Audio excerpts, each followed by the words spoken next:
Hi everyone, delonewolf here. Welcome back to some more Abyss testing in EVE Online, and in today's video I want to try to stabilize the tier 3 Abyssal filaments. That has not been very doable in something like the Stradios, so at the moment I think that my theory holds up. Tier 1, you can pretty much do that in any Tech 1 ship that you want. Tier 2, you'll be able to handle that in pretty much any either good Tech 1 ship or faction cruiser is going to do that without any problem. And then for tier 3, you'll either want a really good faction cruiser, like something like the Gila, for instance, or you want to upgrade to a Tech 2 cruiser.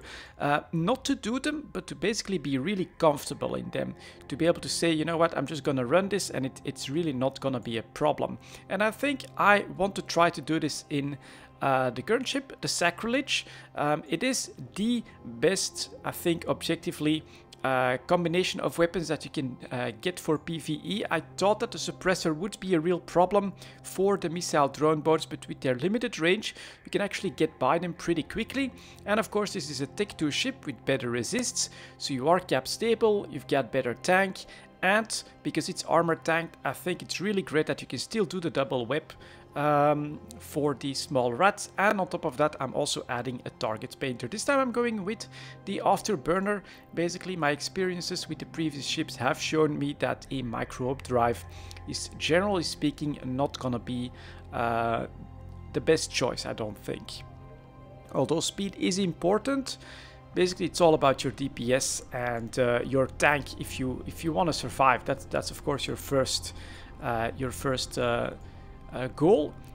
And then the DPS really needs to come out in order to clear the site quickly. A micro drive shouldn't really make the difference. So we're gonna warp off to a planet, and then we are going to try this tier 3 filament, a fierce electrical filament. The Sacrilege, of course, decent missile damage here, double web drones. I really personally like the reactive armor hardener for these sites.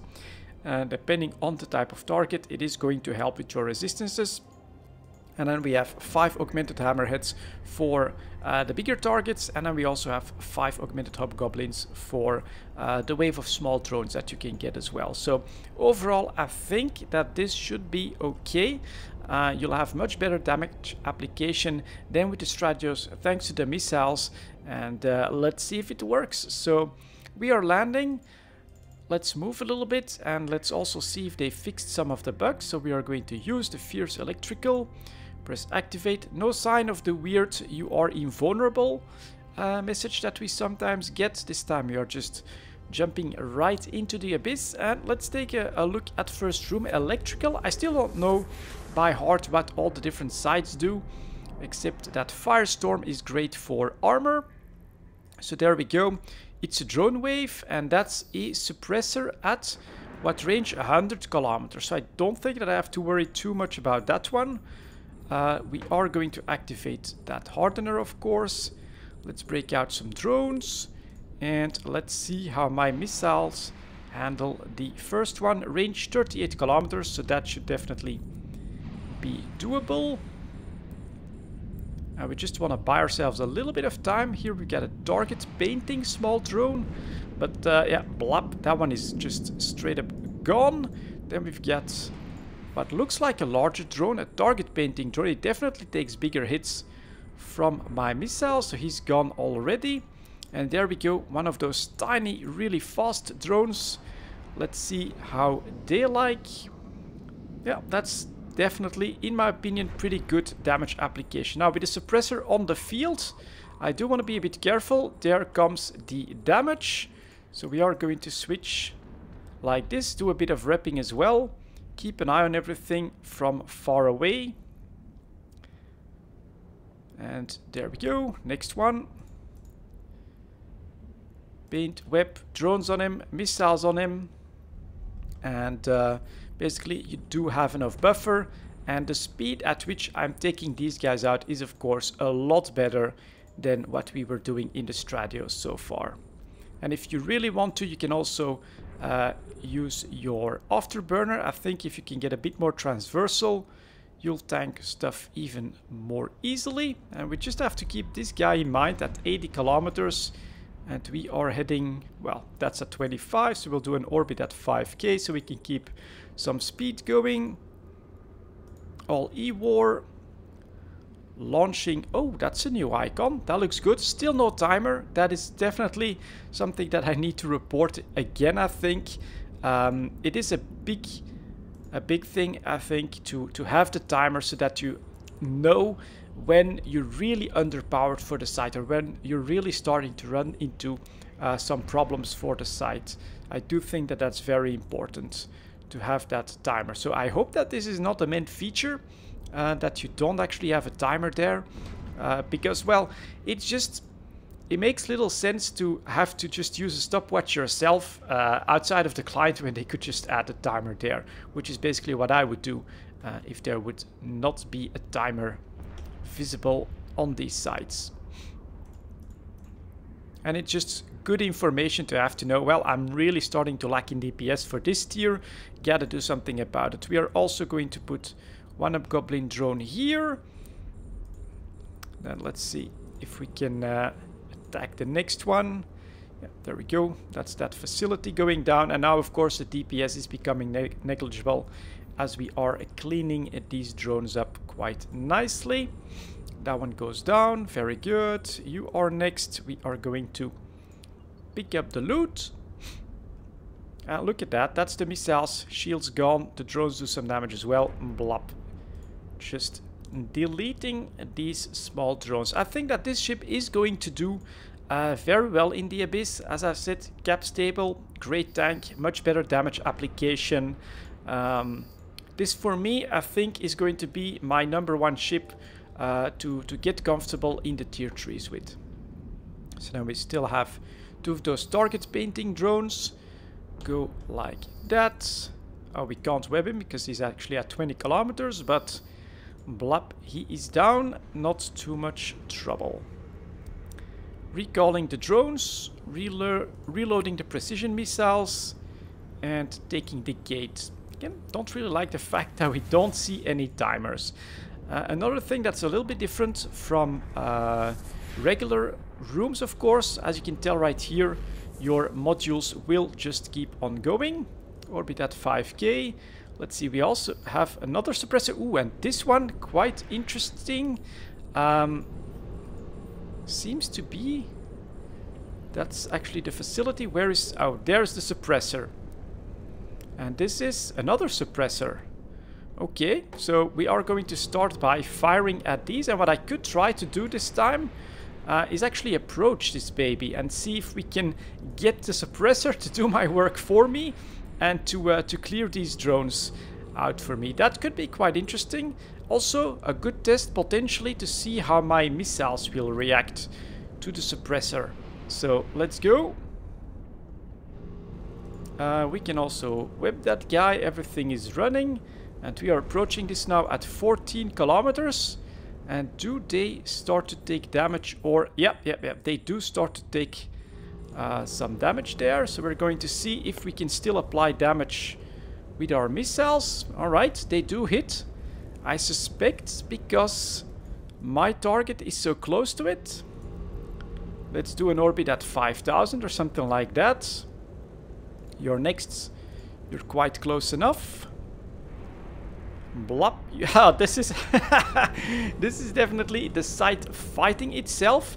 But personally, I like that you can have some RNG luck and basically have something that is going to help you make some extra time or earn some extra time for the final room. And this is a double-edged sword for Into the Abyss, right? Run this in a Stradios, come across or in like a missile ship or something like that, come across this setup and you are going to have a really good time, get through this site, and this will basically give you some extra buffer for the other sides.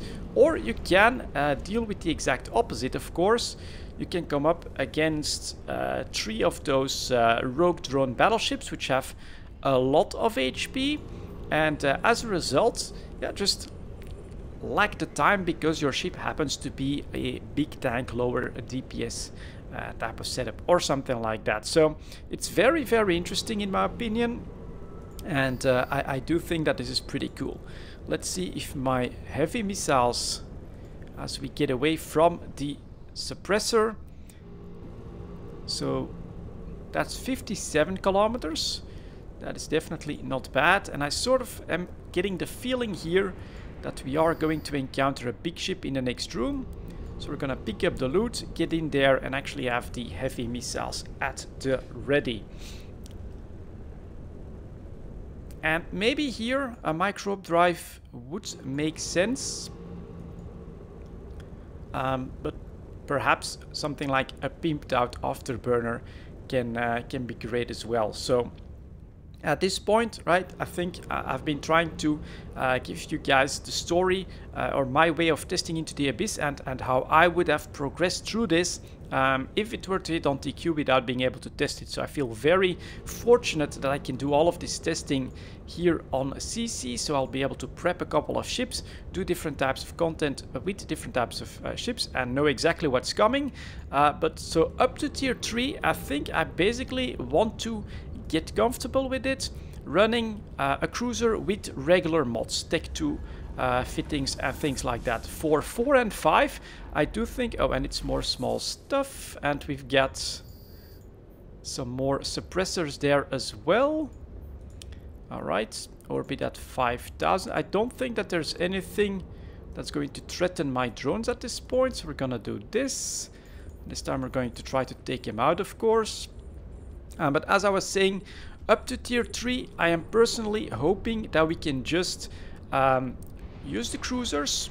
As I said, take 1 faction and take 3 for tier 3 with regular fittings, so that you have basically something that is stable and that will allow you to build up a number of options for tier 4 and tier 5. And there I'm looking at either the Triglavian cruisers. I think that they could really be very strong in there, or some pimped out ships with, of course, Abyssal modules that have been improved a lot. For instance, if I would have even better tank repping capabilities and speed, then of course we could try to take a ship like the Sacrilege in a... Hope you guys are... Nope, they're actually attacking something else. In something like a tier 4 or a tier 5. But so far, this test is really great, and I do think that personally I have found my ship for the tier 3s. It's gonna be the Sacrilege. It's got this great advantage of the double web with the painter, an incredible armor tank, and much better damage application than the Stradios or than a Tech 1 ship could manage. And even if we come across something a little bit bigger with more HP, well, we've got the option of going with the Fury heavy missiles and just doing more damage with the heavy medium drones as well. So very versatile, and I think potentially pretty great. So all of these suppressors, well, it is randomly generated, and apparently this time not of too much consequence. You could move out to one to take advantage of the fact that you have another rogue drone spawn, but here I think we'll just do it the regular way, just to again show you guys what this ship is capable of on these targets. So pretty decent hits, and then when they're webbed and painted, your hobgoblins are going to have a much better time as well to just constantly apply their DPS. And the tank, it just, you know, when you get the initial spawn and they're all on the field, there is a decent amount of incoming damage, but you can reduce that quickly enough. So personally, this looks to me like a very successful test. What's actually here? Capacity recharge bonus, and we are still doing really well on that. Oh, I should actually activate the afterburner. And minus EM resistance, but again with a reactive that might actually help to stabilize things yet again. So this to me seems like a pretty solid idea for TQ already. The first ship where I say, yeah, that looks like a real option. Some of you guys might want the fits. I'll be honest, we are still on CC and things are still subject to change. That's why I would rather not give you guys any of the fittings that I'm using just yet.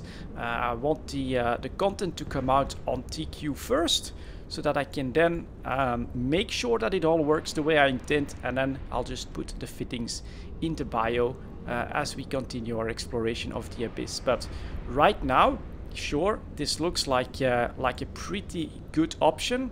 And again, nothing too crazy, just a Tech 2 cruiser with Tech 2 fittings and augmented drones should be doable for most players, but I can't tell you for sure that this is how the sights will be on TQ, so I think it would be kind of bad to already start giving you guys fits and things like that. That might then end up really not working. For instance, if they would buff the suppressors so that it would become a problem for a missile drone ship, well then of course, yeah, it'd be bad news and a bad idea to give you guys all of these fits already. So there we go. That one is being killed though, so we just have the reservoir next, which we're gonna whip just for fun. You want to approach that as well. Blop, there it goes. And grabbing the loot, and then we are going to get out of here. Video timer for me is now at around 16 minutes, so it still takes a while, but I don't know exactly how long. I was talking before getting into the Abyss itself. I think we are decently comfortable, and that's quite a couple of filaments, including a tier 4 and a tier 5. A couple of them, I think, blueprints. Another note, as I've just said, this is sisi, this is a test server, all of this is subject to change, and you definitely will see a much lower drop rate when this content hits TQ. Now let's get out of here before we blow up, so that we can say that we have successfully finished the tier 3 filament. And then my next stage, I think first I want to explore the boosters a little bit, maybe take a first look at the Triglavian ships and cruiser, and I will see what my plans would be for tier 4 and tier 5, which I feel, unless you really invest in boosters, in great modules, in a very specific ship, you might always get a bad luck dungeon that will counter your specific ship, and that you might lose it there. That is the feeling that I am personally getting at this point. Perhaps you can also find a ship and a fit that will very comfortably do tier 4 and tier 5, but up until this point I would say tier 3, yes, with a Tech 2 cruiser. After that, we'll have to explore that a little bit. And personally, I'm always looking to earn that ship in tier 4, for tier 4 or tier 5, so that I'd be willing to lose it if something bad were to happen. That's gonna be it for this video, guys. Thank you very much for watching, and I'll see you all next time.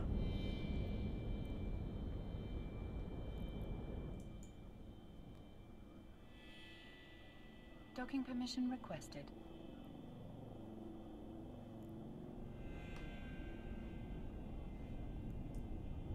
Docking request accepted. Docking permission requested.